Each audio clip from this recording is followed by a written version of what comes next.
pothi.com में book readers और book lovers का बहुत बहुत स्वागत है। और आज मैं अपने इस वीडियो में आज मैं एक ऐसे बुक्स का मैं रिव्यू लेकर आया हूँ जो बहुत चर्चित रहा। और वो जिस समय रिलीज हुआ वो बुक आई उस समय पूरे मार्केट में एक बहुत सनसनी फैला दी।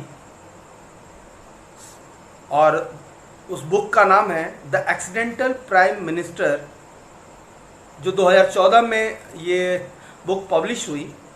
और इसके जो पेज हैं वो 319 पेज का ये बुक है। और जो इसके पब्लिशर हैं वो हैं पेंगुई। और 2014 एडिशंस की बुक है और जुलाई 2015 में ये बुक आई। और इसके ऑथर हैं संजय बारू जी। अगर इस बुक की अगर बात करें तो ये 2014 में जब ये book the accidental prime minister प्रकाशित हुआ तो एक तूफान खड़ा कर दिया और साल की प्रकाशन सनसनी बन गई। और ये बुक प्रधानमंत्री कार्यालय में जब पुस्तक को फिक्शन का काम कहा गया और प्रेस ने इसे प्रधानमंत्री मनमोहन सिंह के यूपीए के पहले कार्यकाल में एक खुलासे के रूप में माना। सिंह के मीडिया सलाहकार और विश्वसनीय सहयोगी द्वारा लिखित पुस्तक सिंह के अपने मंत्रियों सोनिया गांधी के साथ उनके सतर्क समीकरण और परमाणु सौदे के माध्यम से यह प्रबंधन से लेकर बड़े संकटों को कैसे संभाला, ये सारा चीज़ इस बुक में आपको पढ़ने को मिलेगा। व्यावसायिक राजनीतिक व्याख्यानों के तीव्र और पैक्ट द एक्सीडेंटल प्राइम मिनिस्टर ये बुक है। और भारतीय राजनीति जीवन में महान अंदरूनी खातों में से एक है ये बुक। अगर संजय बारू जी की मैं अगर बात की जाए तो संजय बारू जी द फाइनेंशियल एक्सप्रेस और बिजनेस स्टैंडर्ड के मुख्य संपादक थे। वह वर्तमान में अंतर्राष्ट्रीय अर्थशास्त्र अध्ययन संस्था के भूशास्त्र और रणनीति के लिए निदेशक हैं। और अगर पुस्तक में यह स्पष्ट है कि भारत की वंशवादी राजनीति राष्ट्र के लिए प्रगति को अधिक करने की संभावनाओं को वापस रखती है। और उपसंहार में संजय बारू ने मनमोहन सिंह की तुलना महाभारत के भीष्म से की है। उन्होंने भी अपनी स्वयं की अखंडता को बनाए रखते हुए वंशवादी राजनीति, भ्रष्टाचार और जहर का समर्थन उनको करना पड़ा। तो जब पुस्तक खत्म हो रहा था तो मुझे मनमोहन सिंह के बारे में सोचकर बहुत ही दुख महसूस हो रहा था कि जिसके पास बहुत सारी उपलब्धियां हैं लेकिन विभिन्न कारणों से बहुत अधिक वो विवाद में आ गए। यह कहानी 2004 से 2008 तक की कहानी है।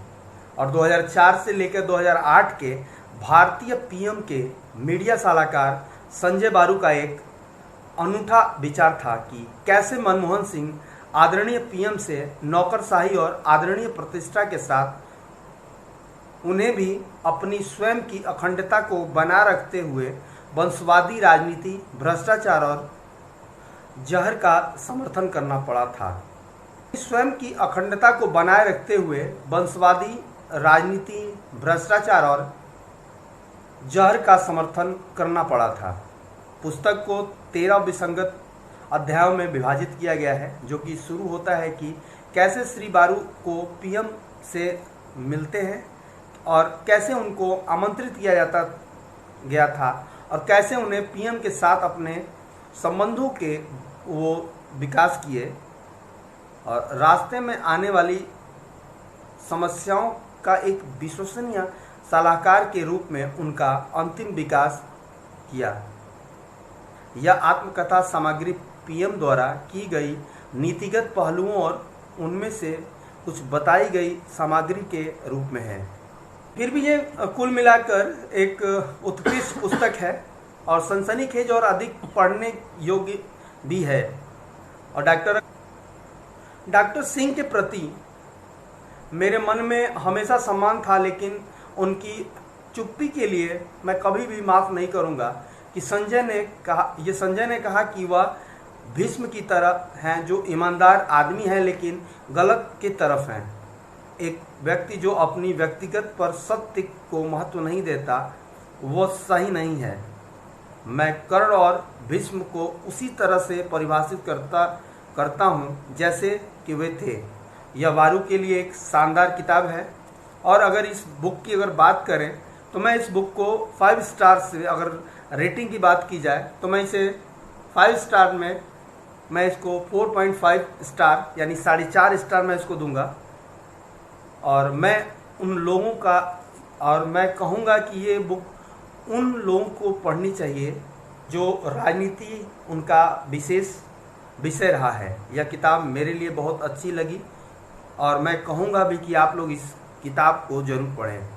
अगर आपको ये बुक का रिव्यू कैसे लगा, आप हमारे कमेंट बॉक्स में जाके आप हमें कमेंट्स करिए, और अगर आपको कोई बुक्स की अगर रिव्यू चाहिए तो आप हमारे कमेंट्स में कमेंट करिए, और इस चैनल को लाइक और सब्सक्राइब करना ना भूलिए, क्योंकि अगर आप लाइक सब्सक्राइब करते हैं तो आपको जो भी हम एक नए और अच्छी बुक्स लाते हैं उसकी जानकारी आपको टाइम टू टाइम चीज़ें मिलती रहेंगी। तो इसी के साथ आपसे मिलते हैं फिर नए वीडियो में। तब तक के लिए आप खुश रहिए, मस्त रहिए। नमस्कार।